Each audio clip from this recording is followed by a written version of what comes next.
दिखाएंगे। पहाड़ों पर बारिश के बाद पानी मैदानों की तरफ आता दिख रहा है, तो मैदानों में भी बादल जमकर बरस रहे हैं। यूपी के अलग अलग जिलों में भारी बारिश की वजह से बाढ़ जैसे हालात बन गए हैं। चित्रकूट से लेकर झांसी और दूसरी जगहों पर बारिश से मुश्किलें बढ़ गई हैं।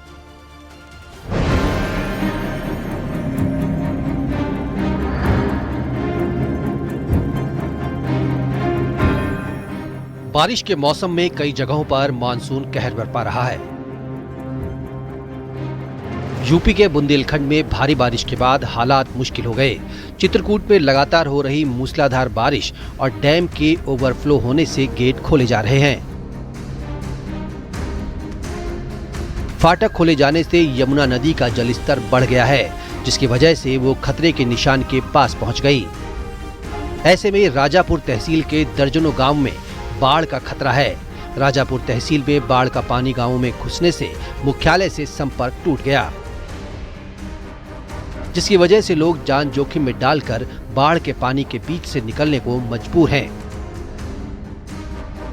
इस समय हम खड़े हैं राजापुर तहसील के अर्की गांव में, जहां आप मेरे पीछे देख सकते हैं कि किस तरीके से जो यमुना नदी का बाढ़ का पानी है वह छोटे नालों के माध्यम से यह अर्की गांव में पहुंच गया है, जिसकी वजह से जो अर्की गांव से अन्य गांवों को जाने वाला जो संपर्क मार्ग है, चाहे वह चांदी हो, गुरौला हो और 1 दर्जन से ज्यादा गांव हैं जो अर्की गांव से उनका संपर्क मार्ग टूट गया है। यहां पर किस तरीके से जो ग्रामीण है वह बाढ़ के पानी के बीच से यमुना नदी के बाढ़ को पार कर रहे हैं। आप इन तस्वीरों में देख सकते हैं कि किस तरीके से जो ग्रामीण हैं वह बीच बाढ़ के पानी से होकर के यहाँ पे गुजर रहे हैं। जो अपने कपड़े हैं वह उतार कर अपने हाथों पर और सर पर लिए हुए हैं और अपनी जान जोखिम में डालकर यहाँ से निकल रहे हैं। कहाँ से आए हैं आप? चांदी धुमाई से है। कितना बाढ़ का पानी है? पानी कमर नटाई भर है। तो कितना डर लग रहा है आप लोग को? बहुत डर लग रहा है। तो कितना बाढ़ का पानी है, कितना प्रभावित पानी छाती यहाँ गले तक। तो क्या अंदर गाँव में भी पानी भरा है? हाँ, गांव में तो पानी पहुँचेगा। बुंदेलखंड के महोबा जिले में पिछले 4 दशकों में ऐसी बारिश देखने को नहीं मिली जो अब मिल रही है, जिसने जनजीवन को पूरी तरह से अस्त व्यस्त करके रख दिया। भारी बारिश से जिले के सभी प्रमुख तालाब ओवरफ्लो हो चुके हैं। वहीं ग्रामीण इलाकों में जल भराव के कारण हालात गंभीर हो चले हैं।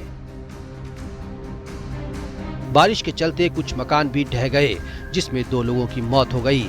बारिश से घरों में रखा अनाज बर्बाद हो गया, तो कच्चे मकान तेज हवाओं और पानी के दबाव में धराशायी हो रहे हैं। बेला सागर, बड़ा तालाब, कीरत सागर जैसे प्रमुख जलाशय लबालब हैं, जिनका पानी आबादी वाले इलाकों में दाखिल होने लगा है। मगर बहुत बारिश हो रही है, कुछ नहीं कर पा रहे हैं। जो धंधा पानी कुछ नहीं चल रहा। घर मकान हमारे सब गिर गए हैं, कच्चे थे। क्या करें, परेशान है। क्या बच्चों को खिलाएं, क्या खाएं, कहाँ लेके जाएं, उनको ले लें, घूम रहे सब जगह। गांव में डीपीआरओ के माध्यम से और जो कस्बे हैं वहाँ पर ईओ नगर पालिका के माध्यम से जो है सुविधाएं प्रोवाइड की जा रही हैं और इस पर सतर्क नज़र रखी जा रही है कि जब बारिश समाप्त होती है तो कोई भी बीमारी ना फैले, तो उसके लिए दवाइयों का छिड़काव के लिए स्पष्ट निर्देश दिए गए। महोबा का दिसरापुर गांव पूरी तरह जलमग्न है। गांव की गलियों से लेकर घरों तक सिर्फ पानी ही पानी नजर आ रहा है। पानी ने गांव के लगभग 20 कच्चे मकानों को गिराकर तबाह कर दिया।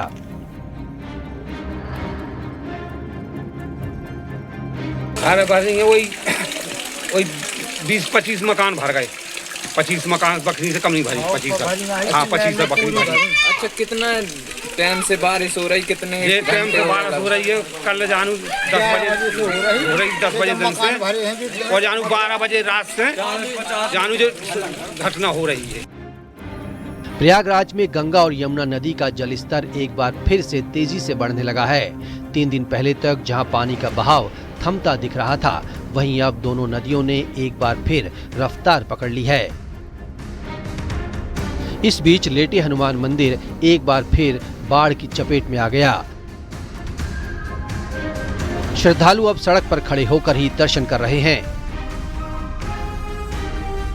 वाराणसी में गंगा का जलस्तर इतना बढ़ गया कि शमशान घाटों में भी पानी भर गया। इसकी वजह से शवों को गलियों में जलाया जा रहा है। हरिश्चंद्र शमशान घाट जलमग्न हो चुका है। जहां शवों का अंतिम संस्कार होता था, वहां अब पानी ही पानी है। हरिश्चंद्र शमशान घाट पर हैं, जहां की तस्वीरें आप देख सकते हैं कि पूरी तरह से जो पूरा घाट है वो जलमग्न हो चुका है और घाट का ये जो पूरी तस्वीर है, पूरे जहां प्लेटफॉर्म हुआ करता था, जहां शवदाह हुआ करता है, वो पूरी तरह से जलमग्न है। उस जलमग्न के बाद शवों को अब बनारस की गलियों में जलाना शुरू कर दिया गया है। हरिश्चंद्र घाट के ठीक बगल में ऊंचाई पर एक गली स्थित है, उस गली में शवदाह हो रहा है और शवदाह के जो परिजन है वो इन गलियों में किसी तरह से जो अंतिम संस्कार में शामिल हो रहे हैं। तस्वीरों में आप देख सकते हैं इस छोटी सी गली में भीड़ लगी हुई है और उसके बगल में एक चौड़ी गली है, वहीं पर शवदाह का जो पूरा कार्यक्रम है वो हो रहा है। चित्रकूट में भारी बारिश से सड़क धंस गई, जिससे सड़क किनारे खड़ा बालू से भरा ट्रक पलट गया। ड्राइवर और हेल्पर ने किसी तरह अपनी जान बचाई।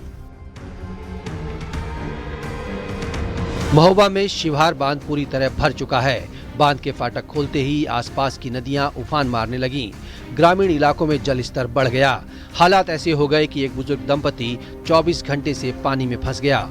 बाद में रेस्क्यू टीम ने बुजुर्ग दंपति सहित 2 मवेशियों को बचा लिया। दोनों खेत में काम कर रहे थे, लेकिन इसी बीच नदी का जल स्तर बढ़ गया। Bureau report, news 18 Uttarakhand.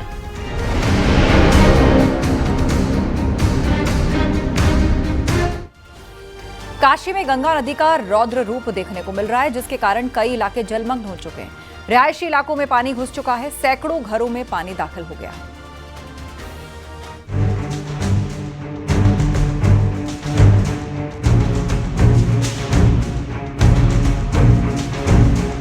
Kashi नगरी भी इन दिनों बाढ़ की चपेट में है। गंगा जी ने रौद्र रूप धारण कर लिया है, जिसकी वजह से खतरे के निशान के करीब हैं। गंगा जी के विकराल रूप से वरुणा उफान पर हैं। सालारपुर, पंचकोसी, कपिलधारा, खालिसपुर की तरह जलमग्न है। बाढ़ प्रभावित लोगों ने राहत शिविरों में शरण लेना शुरू कर दिया। गंगा अपने चेतावनी बिंदु के बिल्कुल पास है, या यूं कह सकते हैं कि छू चुकी है और कुछ ही सेंटीमीटर है, और उसके बाद लोग जो वरुणा है वो गंगा के रौद्र रूप के कारण उफान पर है और जल स्तर बढ़ा हुआ है और आसपास के पूरे इलाके, घर सब डूब गए हैं। अब इस बाढ़ से जिंदगी जद्दोजहद कर रही है। एक महिला है, उनसे हम बात कर लेते हैं। क्या नाम है आपका? मेरा नाम कोमल है। कोमल, आपका ये बेटा है? हाँ, ये मेरे देवरानी का बेटा है। जी। मेरी बच्ची अंदर पानी में फंसी हुई है। अभी इधर कोई सुविधा भी हम लोग को नहीं मिला है। यहाँ कौन सा गांव है ये? ये सलारपुर है। अच्छा, तो यहाँ पे क्या सुविधा मिली आप लोगों को? अभी तक यहाँ हम लोग को कोई सुविधा नहीं मिली। यहाँ के पार्षद का ये कहानी है कि जिसके घर में पानी जाएगा उसी को सुविधा मिलेगा, जिसके घर में पानी नहीं जाएगा उसको कोई सुविधा नहीं मिलेगा। तो बताइए क्या ये रास्ते में कैसे हम लोग आएंगे जाएंगे? अच्छा, आपके घर में पानी घुसा है? पानी वहाँ तक चला गया है, मेरे घर में नहीं आया है, तो लेकिन शाम तक तो आ ही जाएगा ना। जी जी जी। तो उनका मतलब जब डूब जाए तब आइए। हाँ, उनका ये कहना है मतलब कि अगर जिसके घर में पानी चला जाएगा उसी को राशन मिलेगा, उसी को सब कुछ। हनुमान पार्षद। अच्छा, तो ये कहना है लोगों का। बाढ़ की वजह से सैकड़ों घर उसकी जद में हैं। रास्तों का तो नामो निशान तक मिट गया। रोजमर्रा के काम बुरी तरह से प्रभावित हो रहे हैं। स्कूल भी डूबने से बंद पड़े हैं। ये रास्ता है स्कूल जाने का, लेकिन यहाँ इतना पानी है कि जब तक कोई बुजुर्ग अपने कंधे पर नहीं लेगा। ये सामने देखिए, कुछ लोगों ने पानी की व्यवस्था की है, ऊंचाई पर रह रहे हैं। ये पूरा इलाका, ये शहर का इलाका है, सालारपुर ये इलाका है, और यहीं के बाढ़ प्रभावितों से मुख्यमंत्री योगी आदित्यनाथ मिले भी थे, उनको राहत सामग्री भी दी थी। और यहाँ पर प्रशासन की कोशिश, मुख्यमंत्री ने साफ तौर पर निर्देश दिए हैं कि किसी भी तरीके से प्रभावित लोगों को दिक्कत ना होने पाए, इसलिए उन्होंने अफसरों की ड्यूटी भी लगाई है यहाँ पर कि 24 घंटे यहाँ की निगरानी करें। निचले इलाकों में लगातार बाढ़ का खतरा बढ़ता जा रहा है। दशाश्वमेध घाट और मणिकर्णिका घाट पर पानी भर गया, जिससे लोगों को परेशानी हो रही है। चूंकि मिर्जापुर की भी पड़ोसी हालात जानना बहुत जरूरी है, चूंकि उसी के रास्ते गंगा में पानी आता है।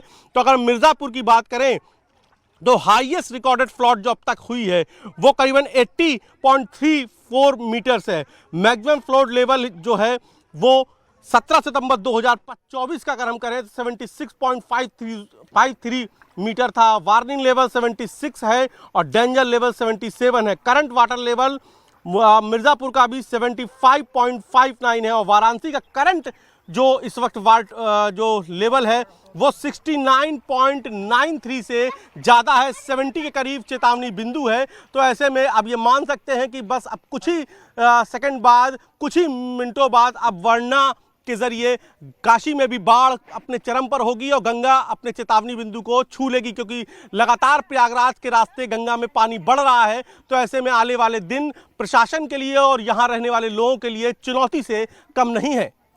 कैमरा पंकज सिन्हा के साथ उपेंद्र द्विवेदी, न्यूज़ 18 वाराणसी।